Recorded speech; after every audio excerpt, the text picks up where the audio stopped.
This is not my first time to Tanzania. I have been here before, but never to Dar es Salaam. It's my first time in Dar es Salaam, so I'm very happy to be here with you this evening. I came in 2010. We had 15 UNIGLOBers who were climbing Mount Kilimanjaro, and when I was on my way here, we flew over, and the top was very clear, but on the time that they did it, I don't think they had a clear view.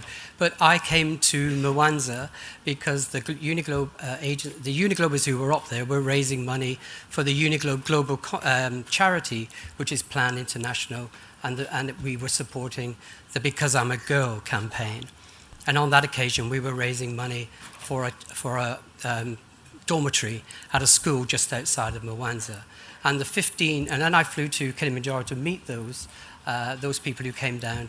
And on that occasion, UNIGLOBE globally raised over £100,000 towards the dormitory in Mwanza.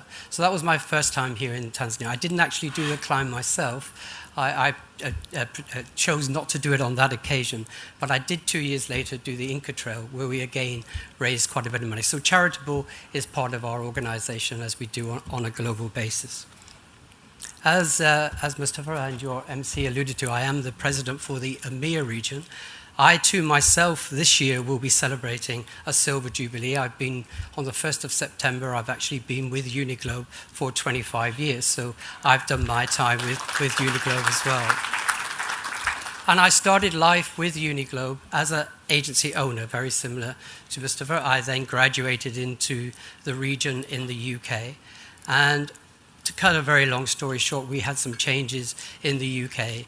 And in 2005, UNIGLOBE International, who only owned the rights to the UK region at that time, asked me if I would become the regional president for the British Isles region, which I did very gladly, and I've been doing that ever since.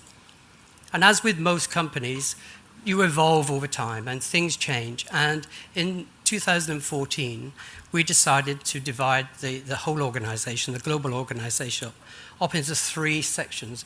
Most large companies have the same setup: the EMEA region, Asia Pacific, and of course the Americas. And I took over the operation of being the regional president for what was then the EMEA region. Now, structured in our own structure, we've had lots of regions. And within my EMEA territory, if you like, we had 4 or 5 independent regions operating. And the Sub-Saharan African region was one of them.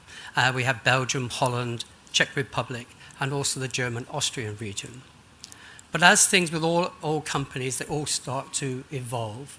And as things were happening, we all know it's a very difficult business to be in. It's a challenging business. It's a fun business. It's a wonderful product that we all work with. But it becomes challenging on the cost and the running of regions. And it soon became evident that we could control quite a lot of things out of the London office.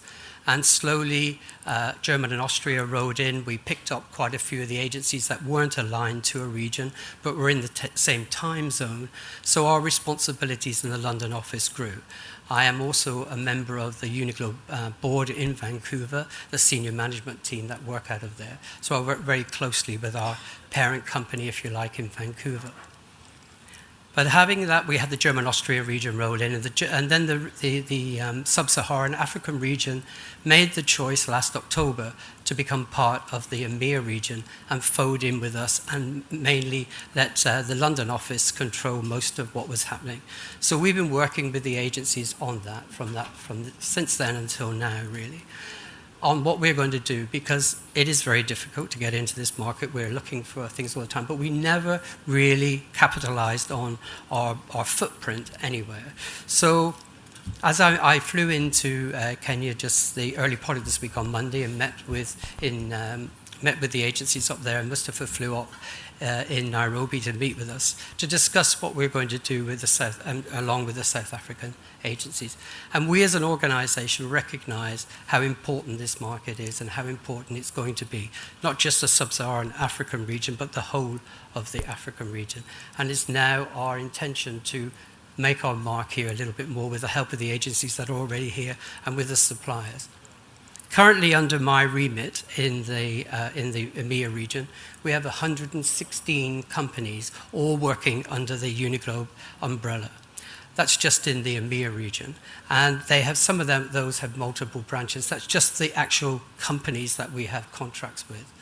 And our combined spend in this area, or in the EMEA region, is 1.2 billion US dollars, something we've never really capitalized on or told our suppliers how good we are at doing this in the tourism and travel business. So we're going to be looking to partner with you in a better way on a higher level from the London office and also from here.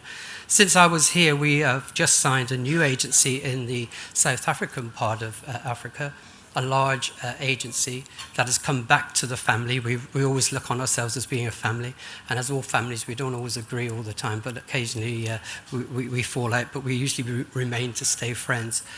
But they're coming back into the fold, and so we technically have 117 agencies now, our companies under the EMEA region spending this 1.2 billion US dollars.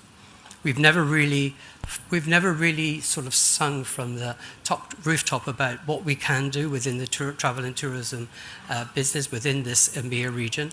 We're going to be doing a lot more of that in the future, and we're going to be working a lot more with the agencies here and throughout the region, and also working with our suppliers to get the benefits for us and for our clients and for them as well, to be able to put business their way. And as I said before, we do recognize the potential for Africa as a whole, as well as just through the EMEA region. So that's a little bit about what UNIGLOBE, because UNIGLOBE itself is a global entity. We have over 700 locations globally in the other two sections of it, and we do over 5 billion US dollars in total sales throughout the world. But of course, my remit is the EMEA region, and that's the region I'm going to be concentrating my efforts in growing over the coming months and years. As I say, we really do recognize the potential here in Africa. So it just remains me to say congratulations to Mustafa. Thank you very much for your partnership for the last 12 years. You and I meet in all different parts of the world, and it's very nice to be here with you in your hometown. The next time we're going to meet, I think, is in Berlin in a few weeks' time at a global rendezvous when all the UNIGLOBE agencies come together, and this time it's in Berlin. But congratulations to you and your team. I was at your offices this morning. You have a great team of people there. I hope you have a wonderful evening, and here's to the next 25 years. I'm not sure if I'm going to still be here in the next 25 years, but certainly will be the case. And thank you to everyone for listening to me so nicely and so quietly throughout the evening. And I hope that you all have a very enjoyable evening, and that I hopefully will get to talk to some of you a little bit later on. Thank you very much.